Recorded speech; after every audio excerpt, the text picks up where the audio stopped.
आज news 18 India अपनी विशेष coverage के साथ ठीक पार्लियामेंट हमारे पीछे है, जहां पर वंदे मातरम के 150 साल पूरे होने के उपलक्ष्य में संसद के सदन में पटल में इस पर चर्चा होने वाली है। ठीक 12 बजे प्रधानमंत्री नरेंद्र मोदी इस पर संबोधन शुरू करने वाले हैं। कांग्रेस की तरफ से बताया जा रहा है कि केसी वेणुगोपाल जो हैं वो चर्चा में शामिल होने वाले हैं। 12 बजे का वक्त मुकर्रर कर दिया गया है और लगभग 10 घंटे की ये चर्चा होने वाली है। लेकिन चर्चा से पहले ही इस पर कहीं ना कहीं एक के बाद एक बयान और टिप्पणियां इस पूरे के पूरे मसले को, जब पूरे देश को एक होना चाहिए था, मकसद वंदे मातरम का आप भी जानते हैं। अंग्रेजों के खिलाफ जिस शिद्दत से वंदे मातरम ने अपना रोल और अपना किरदार निभाया था, उस शिद्दत के साथ आज उसी पर राजनीति हो रही है। इस पर बातचीत करने के लिए सारे खास मेहमान हमारे साथ यहाँ ग्राउंड जीरो से मौजूद रहने वाले हैं और जब जब जो बड़ी खबर आएगी हम आप तक पहुँचाने का ये वादा भी करते हैं और दावा भी करते हैं। लेकिन शुरुआत कर रही हूँ, मेरे साथ भारतीय जनता पार्टी के राष्ट्रीय प्रवक्ता शहजाद पूनावाला, ठीक मेरे बगल में संघ का पक्ष रखने वाले राजनीतिक विश्लेषक संगीत रागी और शहजाद पूनावाला के बगल में आपको सैयद जवाद नज़र आ रहे हैं, जो कि इस पूरे के पूरे मामले पर जो राजनीति हो रही है इंडिया गठबंधन की तरफ से, उस पर वो अपना पक्ष रखेंगे। आप सभी का बहुत बहुत स्वागत है। वंदे मातरम सभी को और सैयद भाई को सलाम। नहीं, सैयद भाई को भी वंदे मातरम कर सकते हैं। हाँ। को मेरा जय हिंद और जय संविधान। हाँ। मैंने बोला आपको वंदे मातरम से समस्या है। वंदे मातरम से समस्या है आपको? कोई समस्या अभी तो समस्या दिखाई दे गई। हाँ। दिखाई दे गई। जो वंदे मातरम के इतने पवित्र दिवस पर वंदे मातरम से तकरार करे, उसी से समझ में आता है। देखो, हम तो लोगों को देखकर ही पहचान जाते हैं। करने वाले ये लोग हैं, हम हाँ। तो मोहब्बत की बात करने वाले लोग ऐसा हैं और है। तकरार करने वाले ये लोग हैं। सैयद साहब नफरतों के बीच एक एक में करके मोहब्बत बात की दुकान हाँ, खोल ये करके नहीं, पर मोहब्बत की दुकान नहीं होती है ना। दुकान पर मोहब्बत बिकने वाली चीज नहीं होती है ना। मोहब्बत तो जीतने जिताने वाली चीज होती है। अच्छा, चलिए एक एक करके पहले ओपनिंग रिमार्क सबसे पहले मैं लेना चाहती हूँ। लेकिन शहजाद पूनावाला वो तो कह रहे हैं कि हम तो मोहब्बत करते हैं, इज्जत करते हैं, आप माहौल बना रहे हैं। ऐसा है, मोहब्बत करते हैं तो एक बार अबू आजमी से बुलवा दे वंदे मातरम। वो बोलते गर्दन पे छुरी रख दो, नहीं बोलूंगा। एक बार आरिफ मसूद से बुलवा दे वंदे मातरम, वो बोलते इस्लाम के खिलाफ है। एक बार वो जो अब मरहूम हो गए समाजवादी पार्टी के सांसद, वंदे मातरम तो औपचारिक रूप से पार्लियामेंट में वो प्ले होता है एंड ऑफ द सेशन में, उठकर चले गए। एक बार राहुल गांधी 2018 में वंदे मातरम उनके कार्यक्रम में पता नहीं कैसे उन्होंने प्ले कर दिया, तो वंदे मातरम के 2 स्टैंजा ही है अभी तो। उन्होंने एक स्टैंजा पे कट शॉट किया, पता है, और किससे करवाया? वेणुगोपाल से, जो शुरुआत कर रहे डिबेट की। उसने बोला बहुत देर हो रही है, वेणुगोपाल कट कराओ, और निकल गए। और सिद्धरामैया 2022 वंदे मातरम बोलने की कोई आवश्यकता नहीं। तो मैं तो कह रहा हूँ आज डिबेट ही खत्म करते, एक बार सिद्धरामैया से बुलवा दो। ये नेहरू जी ने वंदे मातरम का विभाजन किया, ये मुस्लिम तुष्टीकरण के सामने नतमस्तक हुए, जिन्ना के सामने नतमस्तक हुए। हाँ। पहले वंदे मातरम का विभाजन, फिर देश का विभाजन, और आज भी ये विभाजनकारी लोग देश के टुकड़े टुकड़े। ऑलराइट, सही जवाब। ये देखिए पीछे लगातार जो सायरन बज रहे हैं वो ये बताते हैं कि पार्लियामेंटेरियंस जो हैं वो अब जल्दी जल्दी सदन की तरफ जाना शुरू कर चुके हैं, क्योंकि आज का दिन बहुत महत्वपूर्ण है, जैसा मैंने आपको बताया। और मोहम्मद फैज खान भी हमको यहाँ पर दिखाई दे रहे हैं, जो वंदे मातरम सर, वंदे मातरम। कोई आपत्ति नहीं थी। हाँ। फैज को अरे माइक लगाइए, वरना आपका वंदे मातरम देश तक नहीं पहुँचेगा। फैज भाई, अरे माइक यहाँ पर है, आप कहाँ ढूंढने चले हैं माइक? ये देखिए, ये कुर्सी पर रखा हुआ है। वंदे मातरम, वंदे मातरम सर, वंदे मातरम। नहीं, पर ये क्या, ये आप वंदे मातरम कहकर चिढ़ा रहे हैं, वंदे मातरम कह के आप जो है वो ताकत बढ़ा रहे हैं। वंदे मातरम से पाकिस्तानी चिढ़ सकता है। हाँ। वंदे मातरम से जिहादी चिढ़ सकता है। वंदे मातरम से देश का गद्दार चिढ़ सकता है। Okay, all right. Ragi ji कौन चिढ़ रहा है? ओके रागी जी, वंदे, मैं आती हूँ। हाँ जवाब साहब, आती हूँ आपके पास आती हूँ। रागी साहब, आज की तारीख में वंदे मातरम पर चर्चा देश के उस जेनजी के लिए बहुत महत्वपूर्ण है, जिनको इन लाइनों के माने नहीं पता है। इस लाइन से जो करंट उस वक्त स्वतंत्रता सेनानियों के बदन में दौड़ता था और लहर की लहर हुजूम की हुजूम जो है वो सड़कों पर उतर आ जाते थे और आंखों में लिखा होता था कि ये ब्रिटिश साम्राज्य अब इसका खात्मा होने वाला है। आज उस पर बहस होना महत्वपूर्ण है। हो सकता है कि आपके जो विरोधी पक्ष के लोग हैं वो इसे कहे कि ये this is some sort of narrative and propaganda. देखिए, वंदे मातरम को लेकर के प्रोपेगेंडा तो हो नहीं सकता है। इसे हम प्रोपेगेंडा कह करके हम राष्ट्रगान को है अपमानित नहीं कर सकते हैं। आपने सही बोला कि वंदे मातरम एक स्वतंत्रता आंदोलन का, रागी जी आपका ऑडियो ओके आ रहा है हाँ। स्वतंत्रता आंदोलन का एक कह सकते जयघोष था, एक मंत्र था। और जितने भी क्रांतिकारी थे, ऐसा नहीं कि जिसे आज हम बांट देते हैं कि ये भारतीय जनता पार्टी या संघियों से जुड़े हुए लोग वो ये कहते हैं संघ ने तो पार्टिसिपेट ही नहीं किया है। रागी जी उस मुद्दे पर अभी नहीं जाएंगे, डिरेल हो जाएगा मामला। जो हिंदू नेशनलिस्ट हैं वो इसके बारे में बात करते हैं, ऐसा नहीं था। महर्षि अरविंद उस समय तो वंदे मातरम के लिए लिखा करते थे। लाहौर से इसी नाम से एक पत्रिका निकला करती थी और वो भी उर्दू में निकला करती थी। जो है सावरकर जो है वो 1906 में एक आर्टिकल लिखे थे और वो एक बिहारी पत्रिका थी जो मुंबई से छपती थी, उसके लिए उन्होंने लेख लिखा। और उसी पर जय स्तुते करके उन्होंने अपने ये वंदे मातरम है क्या बेसिकली, मैंने इसे दिल्ली यूनिवर्सिटी के सिलेबस में भी इंट्रोड्यूस किया। इससे पहले नहीं था? नहीं, पहले नहीं था। आनंद मठ को जो पुस्तक है, आनंद मठ को आया तो था, ये 1876 में आ गया था। हाँ। लेकिन 1982 और 1984 में 2 नॉवेल बहुत महत्वपूर्ण लिखे उन्होंने। एक तो देवी चौधरानी 84 में आया और उससे पहले आनंद मठ आया था। ये मूलतः इसका कॉन्टेक्स्ट क्या था, जो बंगाल में फेमाइन आया था और जो सन्यासी आंदोलन था, इसी के कॉन्टेक्स्ट में लिखा हुआ था।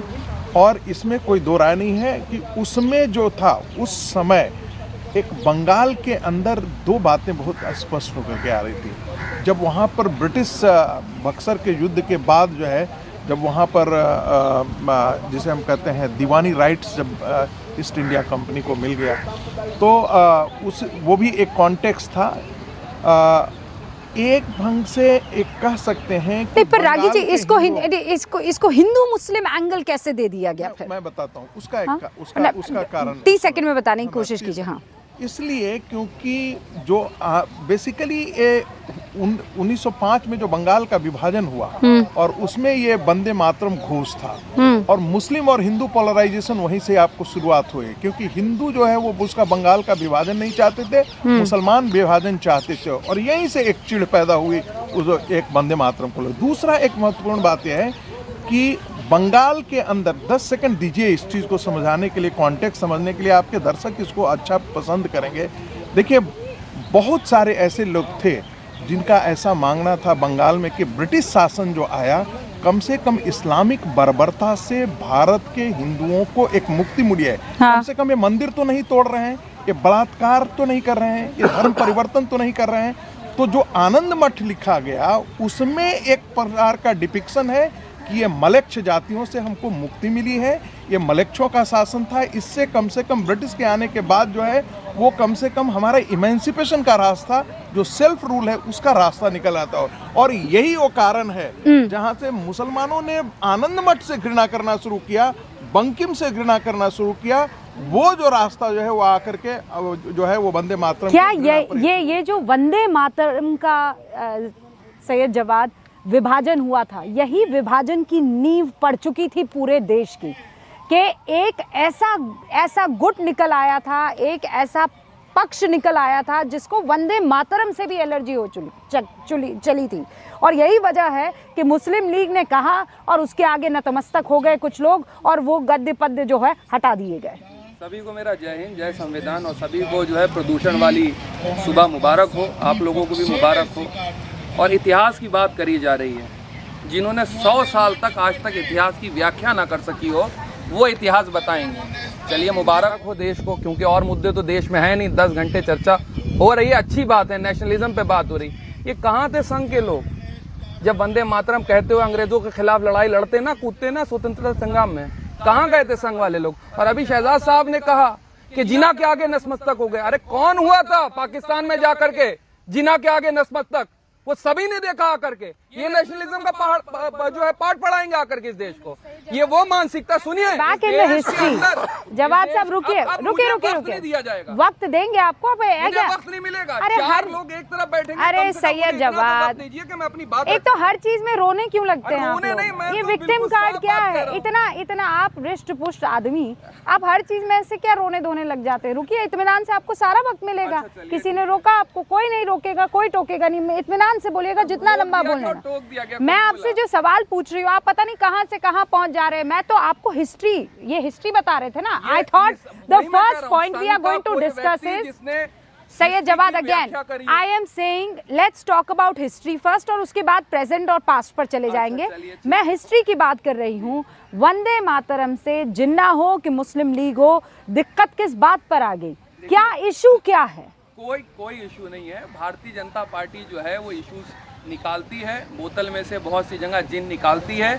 चाहती नहीं है इस देश के अंदर जो और मूलभूत समस्याएं, जो और मुद्दे हैं, डॉलर जो है कहां पहुंच गया है और रुपए की वैल्यू क्या हो गई और सेंचुरी मार देगा, उसके ऊपर भी चर्चा कर रहे हैं। 10 घंटे के ऊपर वो नहीं होगी। देश की अर्थव्यवस्था की धज्जियां उड़ी हुई हैं, उस पर बात नहीं होता। अभी जो है डेटा लेके बैठ जाएंगे, फर्जी डेटा, फर्जी आंकड़े के 5 ट्रिलियन इकोनॉमी। जब मनमोहन सिंह थे तो इस देश की इकोनॉमी क्या थी और आज क्या थी? $0.8 ट्रिलियन इकोनॉमी से उठा करके $2 ट्रिलियन इकोनॉमी लेकर के मैं फिर कह रही हूँ आपको, अरे भाई देयर इज अ ट्रैक। आप ट्रैक नहीं समझ पा रहे हैं ना सर। मैं आपको क्या इशू क्या है? वंदे मातरम से भाग क्यों रहे हैं? कोई नहीं भाग रहा वंदे मातरम। भाग तो रहे हैं आप, इधर उधर करते हुए नजर आ रहे हैं ना। संघ के लोग जो भागते थे, ये तो 5वीं बार रिपीट कर रहे हैं आप। 5वीं नहीं, 1000 बार देश की जनता आप को 5000 बार रिपीट कर लीजिए, पर काम की बात बोलिए ना।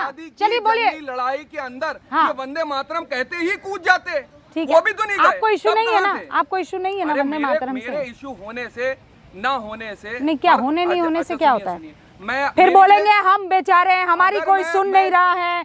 हाँ, आप 4:1 हो गए हैं, 3:1 हो गए हैं, तो आप लोग क्या देशभक्ति के ऊपर सवाल उठा देंगे मेरी? जय हिंद तो नारा था, आजाद हिंद फौज का, सुभाष चंद्र बोस का। वही सुभाष चंद्र बोस जब आजाद हिंद फौज का गठन कर रहे थे तो संघ के लोग उनकी मुखालफत कर रहे थे। ओके, ठीक तो है। ये लोग पर वंदे मातरम नहीं बोलेंगे ना आप? मैं तो अगर मादरे वतन हिंदुस्तान जिंदाबाद कह रहा हूँ तो तकलीफ क्या है? अरे भैया क्या आदमी है, इन्हें बेशर्मी की हद है। क्या लोग हैं ये लोग? ये चाहते नहीं है अरे वंदे मातरम नहीं बोल पाएंगे आप? हम अस्तगफिरुल्लाह, कितना सस्ता आपका ईमान है कि वंदे मातरम कहने पर मिट्टी में मिल जाएगा। What a shame! What a shame! हाँ, नहीं बोलेंगे भाई, उनका हक है, बोलने दीजिए। ओके, फिर मैं आती हूँ मोहम्मद फैज भाई। हाँ, तो हम चिल्लाए नहीं क्योंकि बाकी के चैनल्स भी अपना शो कर रहे हैं। रूबिका जी, आपने अभी उन्होंने कहा कि 4 वर्सेस 1 है, आज तो 5 वर्सेस नन होना चाहिए ना भाई। वंदे मातरम में वर्सेस कौन है? कोई वर्सेस नहीं है, हम सब एक ही पटल पर हैं। आपने एक ऐतिहासिक पृष्ठभूमि से, क्योंकि प्रोफेसर साहब एक इतिहास के बहुत बड़े जानकार हैं, उन्होंने 2-3 बातें कही। एक बात मैं उसमें जोड़ना चाहता हूँ, हालांकि गिलहरी की तरह जोड़ रहा हूँ।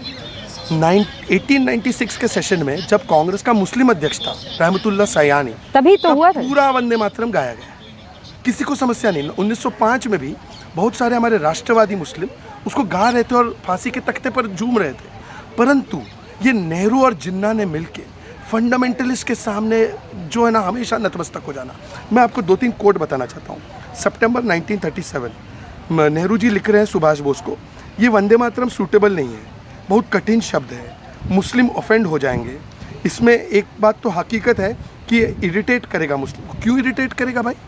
ब्रिटिश को इरिटेट करेगा, आक्रांता को इरिटेट करेगा, ये मुस्लिम क्यों इरिटेट हो रहे? मुस्लिम इरिटेट नहीं हो रहा था, आप इरिटेट हो रही है बताया जा रहा था, और आज भी कांग्रेस वही कर रही है। दूसरी बात मैं पूछूं, आप ये कह रहे हैं इम्बाइब किया गया कि चिढ़ो, इस चीज से चिढ़ो। नेहरू जी का फॉर्मूला क्या था? अंग्रेज चले गए तो डिवाइड एंड रूल उनको सौंप के गए, तो नेहरू जी ने क्या किया? आपको पूरा पैटर्न देखना होगा। 370 केवल जम्मू कश्मीर में लगा, मुस्लिम बाहुल है इसलिए। मुस्लिम लॉ रिफॉर्म नहीं, वो हिंदू लॉ रिफॉर्म कर दिया। बाबरी के तो पक्ष में थे, सोमनाथ का विरोध कर दिया। फिर किस प्रकार से वहाँ पे शाहबानू केस का विरोध इन्होंने किया, सुप्रीम कोर्ट का फैसला है। आज भी देखिए यूसीसी का विरोध करते हैं, तो हमेशा मुस्लिम तुष्टीकरण के लिए। शाहबानू का आप लोगों ने विरोध नहीं किया? 10 सेकंड रूबिका, 10 सेकंड। अरे कश्मीर पे आप 20 सेकंड बाद आया। आपको बाकी सब तो छोड़ो, ये वंदे मातरम नहीं, ये भारत माता की जय भी कांग्रेसी नहीं बोलते। पता है राजस्थान कांग्रेस के एक नेता ने बोला, आपको पता होगा, कल्ला बीडी कल्ला ने बोला सोनिया माता की जय बोलो, भारत माता की जय मत बोलो। बीडी कल्ला जानते हो ना, आप राजस्थान से हो। अच्छा, इन्हीं के पास तो राजभक्ति का सर्टिफिकेट है ना। नहीं पर भाजपा आप कार्यालय से निकलता आप है, लोग कौन भी तो, राजभक्त है, पर आप कौन लोग भी तो, देशद्रोही है। आप ये लोग तो ऐसे, बात करते हैं। मैं कह रही हूँ जंगी जवाद, ओके, सैयद जवाद, सिलवा रहे थे या सफेद शर्ट सिलवा रहे थे या काली टोपी ये बनवा संघ रहे से थे? मोहब्बत है, कोई बात नहीं, समझ में आता है। पर फैज खान साहब, इंडिपेंडेंस पे एक ही लाइन बोलना चाहूंगा, अरुणा आसिफ अली जब 1942 में उनको पुलिस पकड़ रही थी तो उनको शरण देने वाले स्वयं सेवक और प्रचारक थे, और उन्होंने बकायदा कोर्ट के नहीं पर बाय द वे ये नैरेटिव फैलाने में आपको मात अगर कोई देता है तो आपके बगल वाले दे देते क्या? हैं, ये समझ लीजिए आप। इनके बोलने से क्या हाँ, होता है? नहीं, सोनिया इनके गांधी का परिवार कहाँ लड़ रहा था? इनके बोलने से नहीं हो रहा है, लेकिन इनके बोलने से चल सब कुछ रहा है। एंटोनिया वो माइनो जैसा का कहा परिवार गया ना, कहाँ था? माशाल्लाह शहजाद एंटोनिया भाई माइनो का भारतीय परिवार जनता कौन सी पार्टी जंग में लड़ है। रहा था? तो इनसे बड़ा कौन देशभक्त होगा, राष्ट्रभक्त होगा? अरे माशाल्लाह मेरी- मुसलमानों के लीडर बनना चाह रहे हैं भारतीय जनता पार्टी। आप मेरी तो छोड़ दो। मुबारक हो। अरे ये चलिए ये नहीं है एंटोनिया एक माइनो सेकंड का रुकिए बाप रुकिए मैं तो शहजाद चाह रहा हूं- कहाँ लड़ रहे अरे थे? कितने 20% है, 20% का एक चेहरा बताइए आप, कौन है आपका लीडर, कौन है? कौन हमारे लीडर? मौलाना आजाद थे। अरे अभी बताइए ना हमारे लीडर कौन है? हाँ, आपके लीडर कौन है?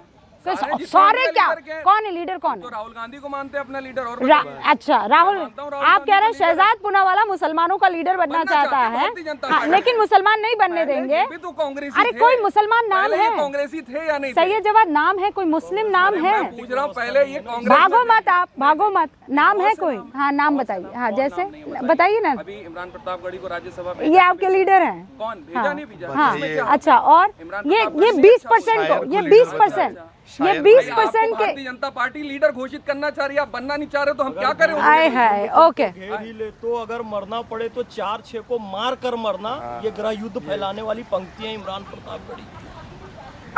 4-6 को मार के मरना, समझ गए? सुनिए मेरी बात, प्रोपेगेंडा ना चलाइएगा। कांग्रेस की बात नहीं और करना भारतीय चाहता जनता था, पार्टी। वंदे अच्छा सैयद साहब बोल दिया आपने, नहीं सैयद साहब बहुत बोला आपने, ऐसा अभी शुरू किया उन्होंने, हाँ ठीक है। नहीं, ये वो आपने जिसके ऊपर कहा गुजरात यूनिट ने फेक केस बनवाया था, निकाल के देख लो, ये प्रोपेगेंडा ना चलाया करो बैठ करके। अच्छा आप रुक जाइए, डिसीजन दिया उसके ऊपर। भाई वंदे सर मातरम का ऐसे विषय है, वंदे मातरम के लिए लड़ते तो चाहिए। मजा आता। सैयद जवाद ये क्या है, किसके लिए लड़ रहे हैं आप? मैं क्रांतिकारी क्या आप लोग हैं यार, क्या आप लोग हैं? वंदे मातरम का विषय आप है, बोलने लेकिन दीजिए, भाई, अच्छा बोलने वंदे दीजिए। मातरम के बारे में बोलना चाहता हूं मैं, लेकिन ये उल जलूल विषय कांग्रेस और ये वो किसकी भूमिका क्या।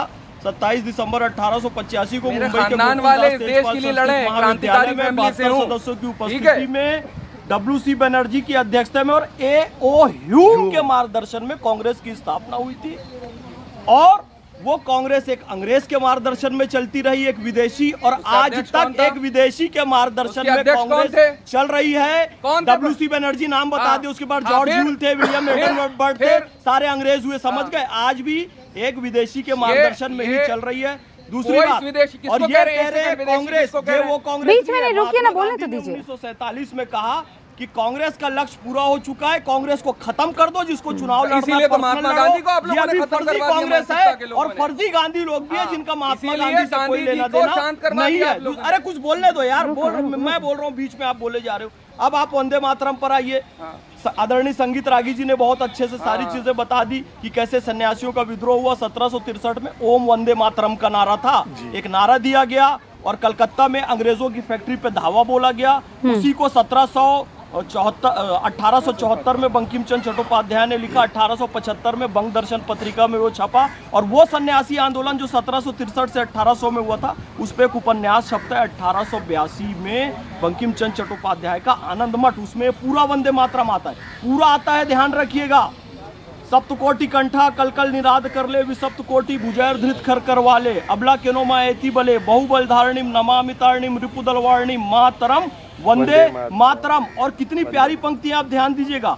तुम्ही विद्या तुम्ही धर्म, तुम्ही हृदय तुम्ही मर्म, त्वम ही प्राणा शरीरे, बाहुते तुम्ही माँ शक्ति, हृदय तुम्ही माँ भक्ति, तोमराई प्रतिमा गढ़ी मंदिरे। मंदिर, हे माँ तेरी माता, हे माता तेरी प्रतिमा मंदिर में गढ़ी यानी स्थापित हुई है। हमारे सुधांशु भैया ने बताया भी कि माता की प्रतिमा मंदिर का मतलब घर भी होता हाँ है। घर भी होता है, हाँ जगह जगह है और हृदय हृदय में है, मन मंदिर होता है। मंदिर मंदिर होता है, घर घर होता है। वो अखंड भारत का भी प्रतीक है। माता वैष्णो और वो देवी हटा भी दिया है, गया। कन्याकुमारी में भी है, सुनिएगा, और उधर हिंगलाज देवी में भी है जो ढाकेश्वरी पाकिस्तान में बना भी है। दिया, और ढाकेश्वरी देवी में भी है। उस पार्ट को हटा दिया। त्वम ही दुर्गा दश प्रहण धारिणी कमला कमल दल विहारिणी वाणी विद्या दायिनी नमामि त्वाम नमामि कमलाम अमलाम अतुलाम सुजलाम सुफलाम मातरम वंदे मातरम श्यामलाम सरलाम सुष्मिताम भूषिताम धरणीम भरणीम मातरम वंदे मातरम। यानी कि हमारा जो प्राण था, हमारी आन बान शान था, भारतीय संस्कृति का प्राण वंदे मातरम का मूल अंग हटा दिया, केवल इसलिए कि कुछ कट्टरपंथ, हमें शहजाद भाई को बुरा नहीं लगता है, रहमतुल्लाह सैनी जी को बुरा नहीं लगा, मुझे बुरा नहीं लगता है, कलाम साहब को और आरिफ खान मोहम्मद खान साहब को बुरा नहीं लगा, कुछ कट्टरपंथी जिनको तुष्ट करने के पर लिए अब पाकिस्तान कट्टरपंथी दिया, कहाँ? अब वंदे तो मातरम सुनिए बिगाड़ सर, दिया। सोशल मीडिया के इस जमाने में अब ये कट्टरपंथी वाला मामला जिस के व्हाट्सएप में पहुंचा वो उसको ये लगता है कि ये सिर्फ और सिर्फ आरएसएस, बीजेपी और राइट विंगर्स का एक स्ट्रॉन्ग एजेंडा है जिन्होंने इसको अपना लखते जिगर बनाया हुआ है। बाकी सेक्युलर फोर्सेस थी जिन्होंने इस चीज को हटा दिया ताकि सब के सब जो हैं, ताकि ताकि सब के सब जो हैं इसको पढ़ सके। अंग्रेजों से जब मुखालफत हाँ, करता ए था, वो ह्यूम के कहाँ चला मार्गदर्शन गया से था? लेके सोनिया गांधी सबसे के बड़ी बात तो मार्गदर्शन यहीं वाले पे, तक बात बात तो ना अभी करें। शुरू नहीं, वहीं पे है खत्म ना? हो अरे अभी तो अभी रागी जी से पूछ लेती हूँ मैं, उससे पहले चक्रपाणी जी कुछ कह रहे हैं, जरा सुन लेते हैं। चक्रपाणी कुछ कह रहे हैं, पहले मैं वो सुनवाती हूँ आपको। स्वामी चक्रपाणी कह रहे हैं, एक बड़ा बयान दे दिया है, ये कह रहे हैं जो वंदे मातरम नहीं बोलता है उसको पासपोर्ट ही नहीं देना चाहिए इस देश का। सुनिए क्या कह रहे हैं वो। मेरा ये मानना है कि वंदे मातरम पे बहस के साथ संसद से ये प्रस्ताव होने चाहिए कि जो भी वंदे मातरम नहीं बोलता उसका वोट का अधिकार ख़त्म की जानी चाहिए, उसका पासपोर्ट रद्द की जानी चाहिए, उसको हर सरकारी सुविधाओं से वंचित किया जाना चाहिए, उसकी भारत की नागरिकता ख़त्म करनी चाहिए। जहाँ तक पहली दो लाइनों की बात है तो साजिद रशीदी भी गा सकता है, क्या क्या हर्ज उसके गाने में। वंदे मातरम सुजलाम सुफलाम मिले यज शीतलाम, मैं गा रहा हूँ उसको, फ़ख्र के साथ गाऊंगा। आगे की जो लाइनें हैं उसमें मुल्क को, धरती को एक देवी बताया गया है और ये कहा गया है कि तू ही हमारे दुख हरण करेगी, तू ही हमें नफ़े नुकसान पहुँचाएगी। ये हमारी आस्था के खिलाफ जाता है, क्योंकि हम ऊपर वाले को, अल्लाह को मानते हैं कि वही दुख देने वाला है, वही सुख देने वाला है, उसी की हम पूजा करते हैं, इबादत करते हैं। उसके अलावा हम किसी की इबादत, किसी की पूजा नहीं करते। आपको मौलाना रशीदी का भी एक बयान जल्दी से सुनवा देते हैं। वो ये कह रहे हैं कि देखिए जो स्टैंजास चुने गए थे वो तो हम बोल देंगे, उसके अलावा कोई बुलवा के दिखा दें हमें। सुनिए। अच्छा, इनफैक्ट मैं यहाँ से देख नहीं पा रही हूँ, ये दोनों ही बयान जो हैं वो सुनवा दिए गए थे।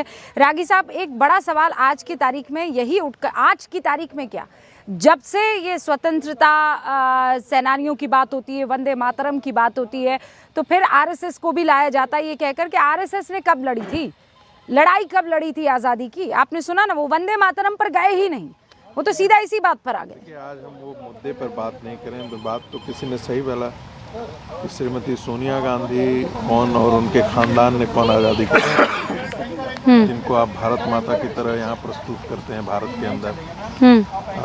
आज का कांग्रेस जो है, मैं बार बार कहता हूँ, ये बहुत गंभीरता से कहता हूँ, ये इंडियन नेशनल कांग्रेस नहीं है, ये इटालियन नेशनल कांग्रेस है, जिसमें इटली की एक महिला जिन्होंने बहुत दिनों तक रहने के बावजूद भी 1971 तक तो भारत पाकिस्तान की लड़ाई चल रही थी, उस समय तक भी भारत की नागरिकता नहीं लेती, जाकर के इटली के एम्बेसी में जाकर के चुप गई थी।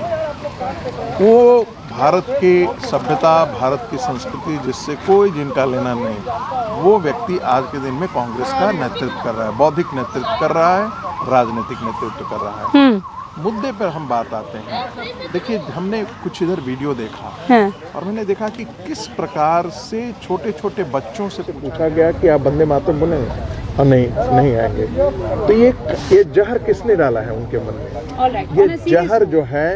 ये जहर जो है मदरसा और मौलानाओं ने डाला है। इस जहर को इस जहर को किसने इतने दिनों तक, जिसका हम नर्चर करने का काम किया है, कांग्रेस पार्टी और उसके इकोसिस्टम ने किया है। भारत के ये सवाल करता है, आखिर इस देश का विभाजन क्यों हुआ? क्या भारत के मुसलमानों के एक वर्ग में, फिर मैं बात कर रहा हूँ एक वर्ग में, यहाँ पर इतने मुस्लिम, 3 मुस्लिम 4 मुस्लिम बैठे हुए हैं, जिसमें 3 तो उसके साथ कोई परेशानी नहीं है। मैं इसलिए कह रहा हूँ भारत के मुसलमान सईद भाई के साथ भी कोई परेशानी नहीं है। He is just trying to portray like that. इतना तो हम भी वंदे मातरम से मुझे नहीं लगता है सैयद जवाद आपको एक दिक्कत हो सकती है। मैं दो चीजें, मैं बस अपनी बात खत्म कर दूं। मातरम से मुझे खूब, मैं इत्मीनान से कह सकता हूँ हिंदुस्तान में किसी को कोई प्रॉब्लम नहीं, लेकिन नहीं है ना, सुन तो पूरी बात मुकम्मल होने चाहिए। जय हिंद से क्या प्रॉब्लम होने, किसी को कोई प्रॉब्लम नहीं। जय हिंद, हिंदुस्तान जिंदाबाद से क्या प्रॉब्लम, हिंदुस्तान जिंदाबाद से भी कोई प्रॉब्लम नहीं है। जिंदाबाद से क्या, अरे भारत जिंदाबाद से भी कोई प्रॉब्लम नहीं है। खूबसूरती, diversity is the beauty of this country. No but Vande Mataram, no सही जवाब देखो आप नहीं, सुनिए मेरी बात सुनिए, बस एक सेकंड। नहीं बहुत एहतराम करता हूँ। नहीं, आप एहतराम करने की बात नहीं है और जो लोग सईद भाई, please on a very serious note, लेकिन मुझे जोर जबरदस्ती कोई नहीं करवा। क्या जोर जबरदस्ती क्या है इसमें? भारतीय जनता पार्टी और संघ के एजेंडे पे देश को जोर जबरदस्ती नहीं आने नहीं, देंगे। प्रेम से बोलो, हमारे हैं। प्रेम से बोलो। अरे हम प्रेम से बोल रहे हैं, बोलो, मादरे वतन जोर जिंदाबाद। जबरदस्ती नहीं, प्रेम से बोलो, मादरे वतन प्रेम जिंदाबाद। से बोलो।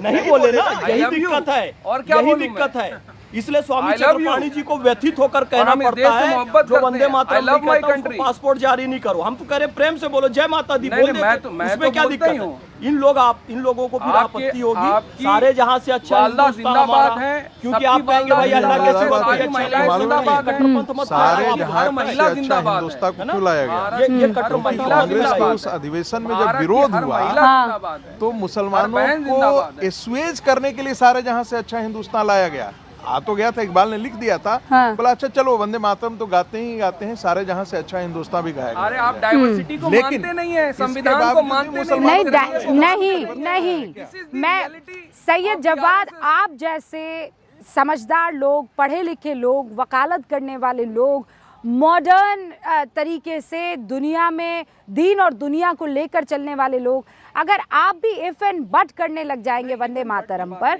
तो बहुत गड़बड़ हो जाएगी। आप सोचिए आपके आने वाली औलादों को, जनरेशन को आप क्या सिखाएंगे कि जोर जबरदस्ती, तो बस फिर वंदे मातरम से आपको कोई परेशानी नहीं होनी चाहिए।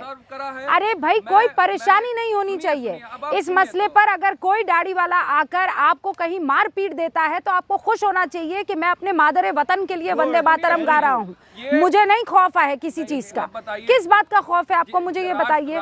किसको इम्प्रेस करने वाले हैं, किसको इम्प्रेस करना है आपको? गांधी जी की हत्या करने वाला किसको इम्प्रेस कर रहा था? कम से कम कौन गांधी जी की हत्या करने वाला कौन था? मनहूस नाथूराम गोडसे की आप बात कर रहे हैं ना? हाँ, मनहूस नहीं, मैं तो बोल रही हूँ, और उसकी मुझे तो कोई खौफ नहीं है। उसकी विचारधारा कौन थी उसकी बताइए विचारधारा? ना, कौन थी? अरे आपने तो भाई कोर्ट की पढ़ा, हाँ बताइए ना कौन थी बताइए ना। अरे बताइए ना कौन थी विचारधारा, बताइए। गांधी जी को मारने वाले लोगों ने लोगों नहीं, एक शख्स था, उसका क्या वास्ता था? बहुत बड़ी थी। नहीं, उसकी विचार, बड़ी विचारधारा। अरे भैया कट्टरवाद की आप एक नाथूराम गोडसे के पीछे कितना फंसेंगे? फंसेंगे उस नाथूराम गोडसे को आपने बचाने वाला फरिश्ता बना दिया है, बचाने वाला फरिश्ता बन गया है नाथूराम गोडसे। मतलब जब फंसते हैं नाथूराम कहाँ हो, नाथूराम कहाँ हो, नाथूराम आ जाओ बचाने के लिए।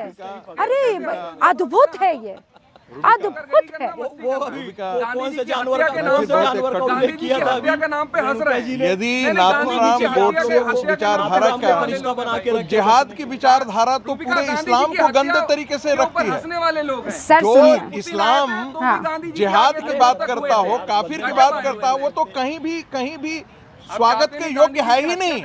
इस्लाम तो फिर क्या है?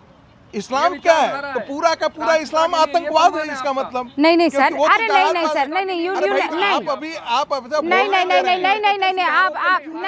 नहीं सर, गलत बात बोल रहे हैं आप, बिल्कुल गलत बात बोल रहे हैं रागी साहब। हर बात नहीं, रागी साहब नहीं, कतई नहीं, आप इस तरीके से नहीं, आप विचारधारा। अरे सर विचारधारा पर बहस हो सकती है ना, विचारधारा पर बहस हो सकती है ना। आप रिलीजन को किस तरीके से पूरी तरह से जो है वो से गलत नहीं नहीं बिल्कुल नहीं। मैं किसी ना सनातन को कोई बोल सकता है ना इस्लाम को कोई बोल सकता है सर, बिल्कुल नहीं बोल सकता है। और देखिए वंदे मातरम की बात होते होते है सर, एक सेकंड आप रुकिए, आप दोनों रुकिए सर, दोनों रुकिए। बात वंदे मातरम पर हो रही है। नो सर, की शिक्षा है। अरे सर रुक जाइए, एक सेकंड रुक जाइए। वंदे मातरम ये वो सेंटेंसेस हैं, ये वो वाक्य है जिसे आप जैसे ही पढ़ते हैं आपके शरीर में अचानक उस बात की ऊर्जा आ जाती है कि आपको वतन के लिए खड़े हो जाना है। हमने आपके लिए एक छोटा सा पैकेज तैयार किया है। वंदे मातरम अगर आप नहीं जानते समझते तो आज ये पैकेज आपके लिए ज़रूरी है।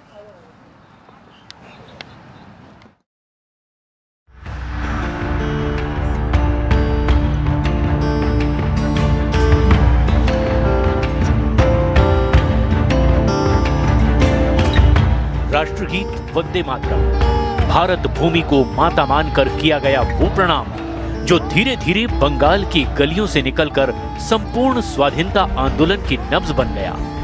हर जुलूस में, हर सभा में, हर क्रांतिकारी के होठों पर एक ही स्वर उभरता, वंदे मातरम।